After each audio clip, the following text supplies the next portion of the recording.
नमस्कार। अपने पिछले अध्याय, जिसे विद्वानों ने गीता सार का नाम दिया है, उसमें हमने देखा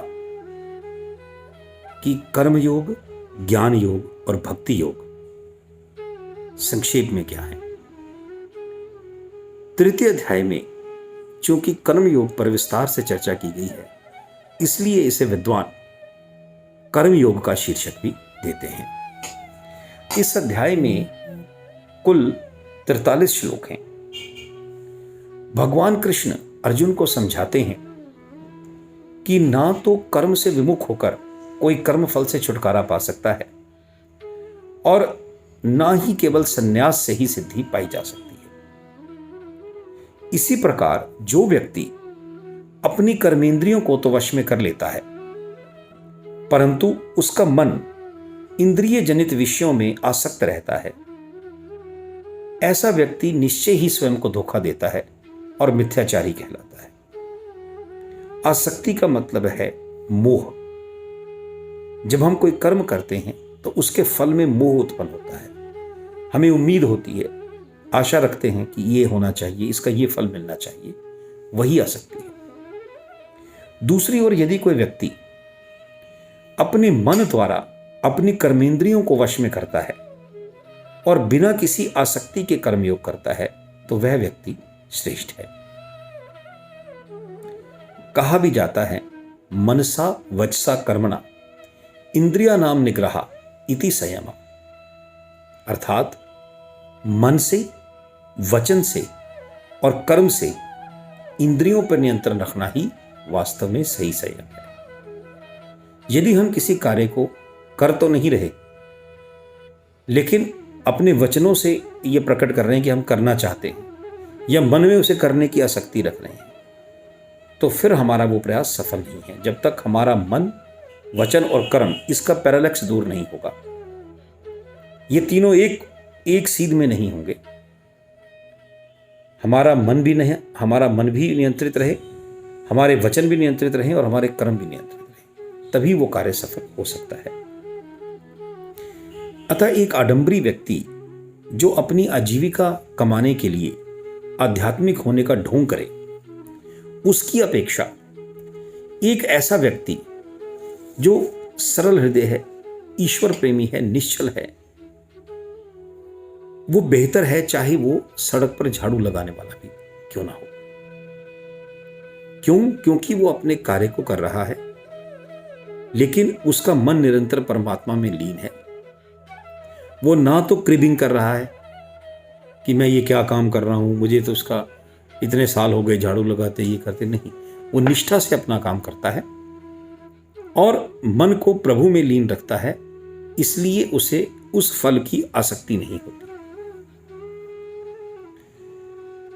हमारे सामने संत रविदास जी इसका एक बहुत अच्छा उदाहरण है, जिन्होंने कठौती यानी वह पात्र जिसमें वो जानवरों का चमड़ा धोते थे, उसमें उन्होंने गंगा प्रकट कर दी थी। क्योंकि मन निष्पाप था, निष्काम कर्म करते थे, चमड़ा धोने का काम करते हुए भी परमात्मा में लीन रहते थे। आगे भगवान कृष्ण कहते हैं कि अपना नियत काम करो, क्योंकि कर्म ना करने से कर्म करना श्रेष्ठ है। लेकिन कैसे काम करो? कर्म फल में आसक्त हुए बिना मनुष्य को अपना कर्तव्य समझकर निरंतर कर्म करना चाहिए। कर्मों की आसक्ति गलत है। जपजी साहब जो गुरु नानक देव जी द्वारा रचित है, उसमें भी ये पंक्ति आती है, हुक्म रजाई चलना नानक लिखया ना। अर्थात ये सदियों से लिखा आ रहा है कि उस परम पिता परमेश्वर के हुक्म में ही चलना है। हम जो कार्य करते हैं उसे उसका हुक्म मानकर करें, फल में आसक्ति ना करें। मैं बार बार ये बात कह रहा हूं, आसक्ति ही शत्रु है। कर्म करना और फल की आसक्ति ना करना, यही हमारा कर्तव्य है। हुक्म रजाई चलना, उसका हुक्म मानकर चले। सुख आए तो उछले नहीं, दुख हो तो व्यथित ना हो, तेरा किया मीठा लागे, इस पंक्ति को चरितार्थ करते हुए कर्म करने चाहिए। आगे भगवान कृष्ण 21वें श्लोक में कहते हैं, यद्याचरति श्रेष्ठा ततः ततः एतरो जना सा यत् प्रमाणम कुरुते लोकः तत् अनुवर्तते। अर्थात महापुरुष जो आचरण करता है, सामान्य व्यक्ति उसी का अनुसरण करते हैं। वह स्वयं के उदाहरण से जो आदर्श प्रस्तुत करता है, संपूर्ण विश्व उसका अनुसरण करता है।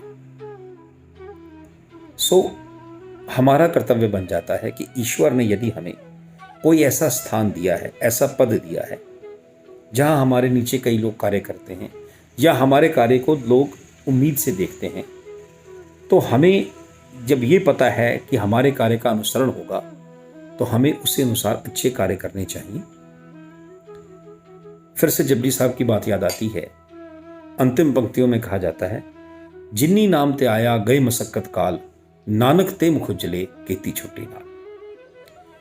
यानी जिन जिन व्यक्तियों ने उस ईश्वर का, उस परम पिता का नाम ध्याया है, उसका मनन किया है और उसके नाम को ध्यान में रखते हुए मेहनतें की हैं, अपने नियत कार्यों को किया है, जब वे उस दरगाह में जाते हैं तो उजले मुख से जाते हैं और न केवल स्वयं को बल्कि अपने साथ पता नहीं कितने ही लोगों को जन्म मरण के चक्र से छुटकारा दिला देते हैं। क्यों?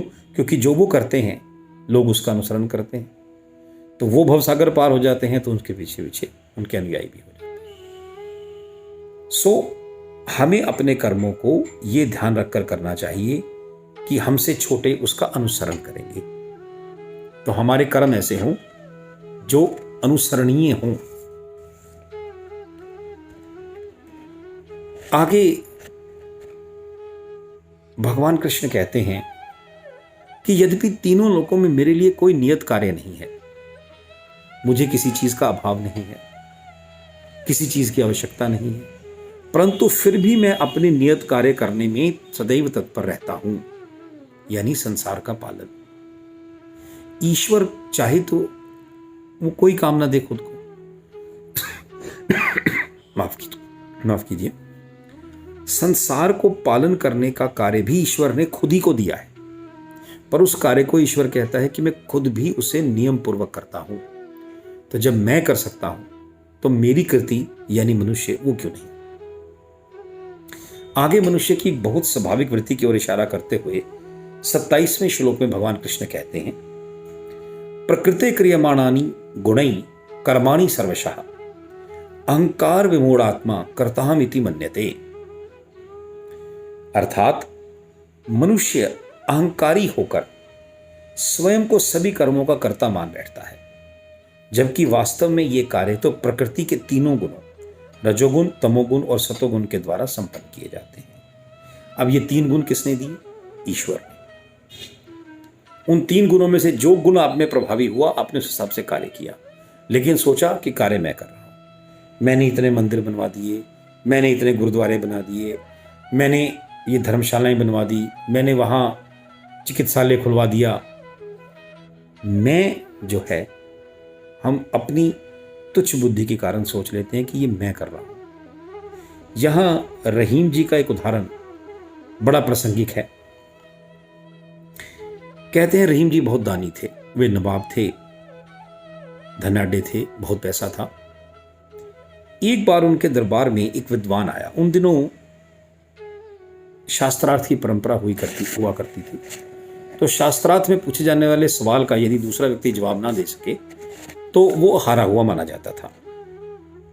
तो एक विद्वान उनके वहां आया, उसने देखा रहीम जी दान दे रहे थे, पर दान देते देते उनकी आंखें शर्म से झुकी जा रही थी। उसे आश्चर्य हुआ और शास्त्रार्थ भी करना था, तो सोचा कि देखूं क्या ये आशु कवि हैं। आशु कवि क्या होता है? आशु कवि वह व्यक्ति है जिसे तुरंत आप कोई टॉपिक दीजिए और वो उस पर तुरंत पंक्तियां या कविता लिख दे। तो उसने पूछा, सीखे कहां नवाबजू ऐसी दैनी दैन, ज्यों ज्यों कर ऊंचे करो त्यों त्यों नीचे न। कि हे नवाब साहब, ऐसी दान देने की परंपरा ये आपने कहां से सीखी कि दान देने के लिए जैसे जैसे हाथ ऊंचे करते हो आपकी नजरें शर्म से झुकी जा रही हैं। सारा दरबार सन्न रह गया और सबके मुंह रहीम जी की तरफ थे। रहीम जी कर्मयोगी थे। तुरंत जवाब दिया, देनहार को ओर है, देवत सौ दिन रैन, लोग भरम हम पे करें, याते नीचे नैन। देने वाला तो वो ईश्वर है, दिन रात मुझे दे रहा है, मुझे पैसे की कमी नहीं, तो मैं क्या कर रहा हूं? देने वाला वो है, उपभोक्ता वो याचक है। मैं तो एक दुकानदार बन के बैठा हूं, उसकी दी चीज को आगे दे रहा हूं, एजेंट हूं। और लोग मुझ पर भ्रम कर रहे हैं कि रहीम जी बड़े दानी हैं, बड़े महान हैं, इसलिए मेरी नजरें शर्म से झुकी जाती हैं कि मैं तो कुछ कर ही नहीं रहा। मैं ईश्वर के दिए हुए धन को जरूरतमंदों में बांट रहा हूं, तो मैं तो कुछ कर ही नहीं रहा, धन उसका है, उसका धन उसी के बंदों को दे दिया, मेरा इसमें क्या है? सो ये होता है कर्मयोग। आगे अर्जुन को चेताते हुए भगवान कहते हैं कि माया के गुणों से मोहित होकर अज्ञानी पुरुष भौतिक कार्यों में लिप्त रहते हैं, उसमें आसक्त हो जाते हैं और उन्हें ही सच्चाई मान बैठते हैं। परंतु ज्ञानियों को चाहिए कि ऐसे व्यक्तियों को विचलित ना करें। किसी को समझाना अच्छी बात है, लेकिन यदि वो जिद्दी है और अपने उल्टे कर्म को ही सच मानता है, तो एक समय सीमा, एक लिमिट के आगे उसे समझाना व्यर्थ है। ऐसे व्यक्ति को उसके हाल पर छोड़ देना चाहिए। कहा भी जाता है, मूर्ख से मत जूझिए, मत मूर्ख हो जाइए।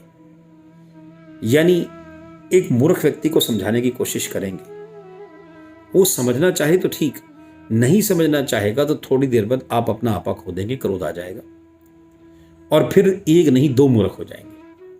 दो मूर्खों की आपस में बहस हो जाएगी। मूर्ख को समझाने ज्ञानी चला और ज्ञानी मूर्ख हो गया।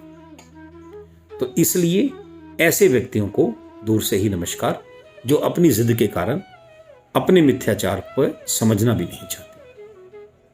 यहां एक कथा याद आती है गुरु नानक देव जी की। कहते हैं गुरु नानक देव जी एक बार अपने शिष्य बाला और मर्दाना के साथ एक गांव में गए। बाला मर्दाना को बहुत भूख लगी थी, तो उन्होंने कहा, गुरुजी भूख लगी है। उन्होंने कहा, भाई भिक्षा मांग लाओ। वो जिस भी घर में गए, सब जगह उन्हें अपशब्दों का सामना करना पड़ा और किसी ने कुछ ना दिया।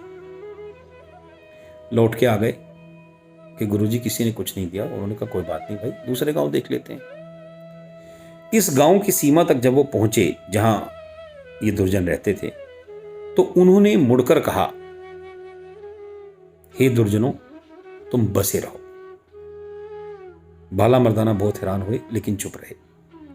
दूसरे गांव में जाते ही जिस भी घर का दरवाजा खटखटाया, किसी ने फल, किसी ने भोजन, किसी ने शरबत, अपनी अपनी सामर्थ्य अनुसार दिया, श्रद्धा के साथ विनीत होकर, और हाथ जोड़कर खड़े हो गए कि भूखे को खाना खिलाना तो पुण्य का काम है, आप भोजन करिए। बाला मर्दाना बहुत खुश हुए।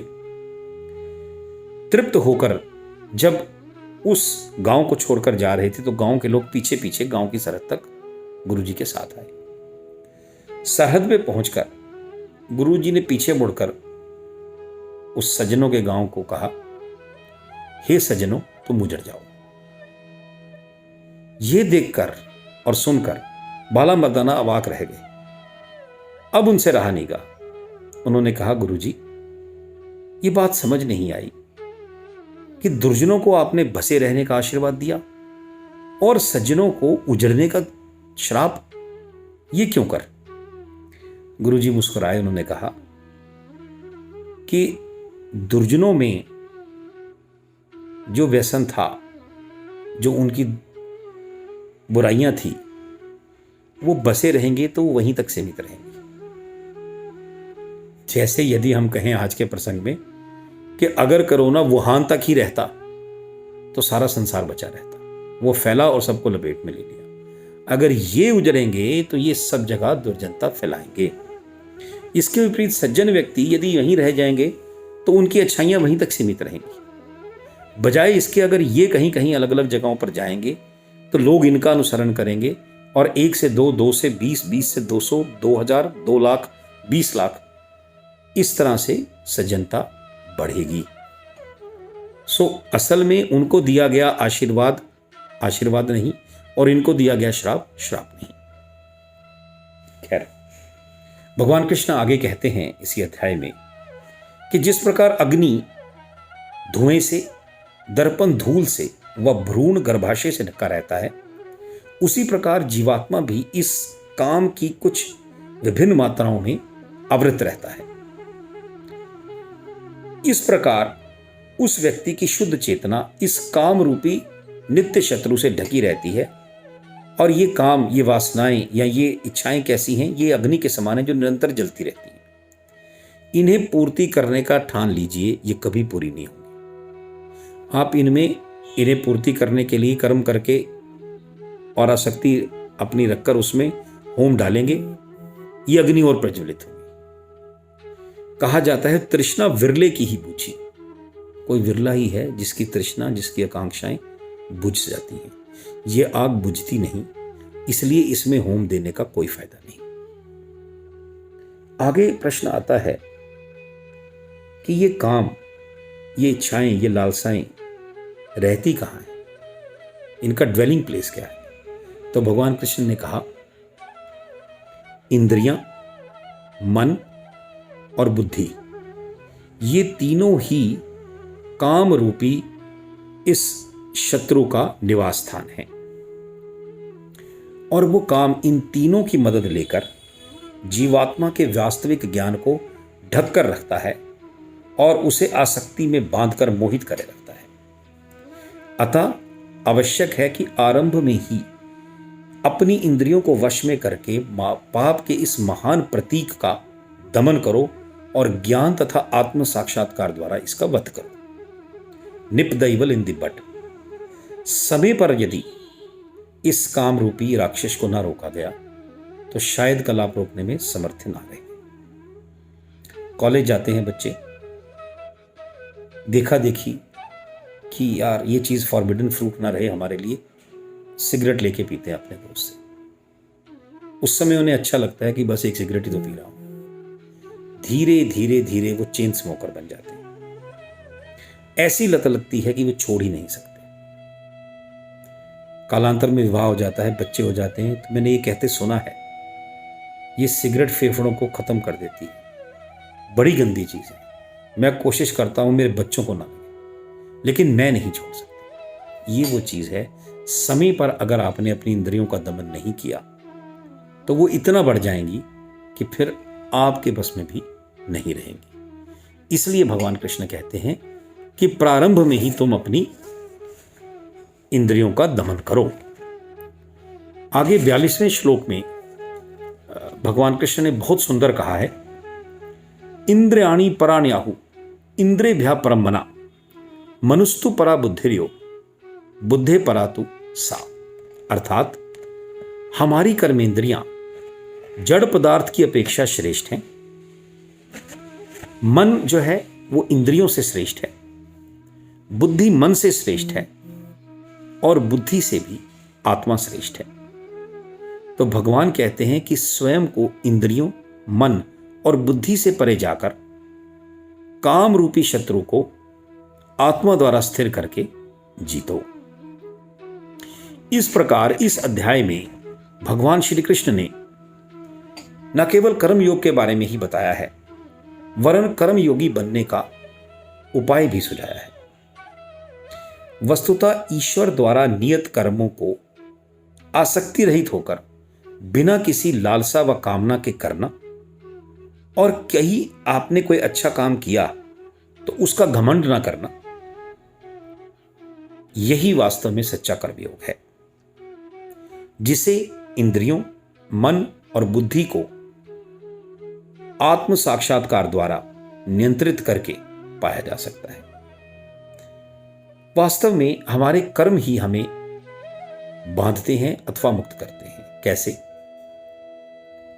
यदि कर्मों को आसक्ति से करेंगे, उसमें लालसा रखेंगे, तो फिर उसके बंधन में बंधते चले जाएंगे। और यदि आसक्ति रहित होकर कर्म करेंगे, सिर्फ अपनी ड्यूटी समझकर करेंगे, ईश्वर का आदेश समझकर करेंगे, तो यही कर्म करते हुए भी आप इस चक्र से जन्म मरण के मुक्त हो सकते हैं। यही तृतीय अध्याय का सार है। और इस प्रकार हमारा तीसरा अध्याय समाप्त होता है। चौथे अध्याय की जब चर्चा करेंगे फिर मुलाकात होगी। नमस्कार।